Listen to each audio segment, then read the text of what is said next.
I wrote a book in 2003, it was released in 04, called the God Code.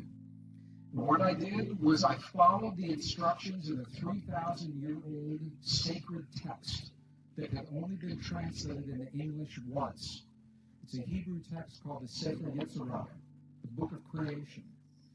And it is as if someone were watching the moment that creation happened and recording it as a scribe, step by step. And it's language, it's words. I said, what would happen if I took those words and I converted the words into the periodic table of elements?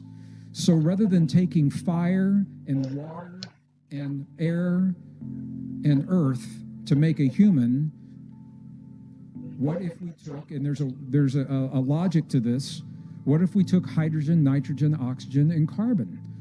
And I began working with it from this perspective. What if that text was actually telling us a chemical formula?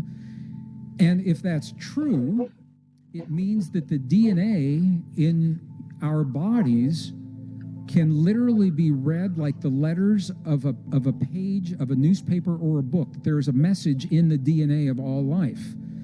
So I came from that perspective. I did the work, I did the mathematics, and there is a message in the DNA of all life. It's in layers. The very first layer, the very first message in your body, every cell in your body has the same message. And the message, when it's translated, literally reads, the DNA literally reads, God eternal within the body. God eternal within the body. Now, why is that message in the human genome? I don't know. I just followed the instructions in the 3,000-year-old text to the T, and it's there.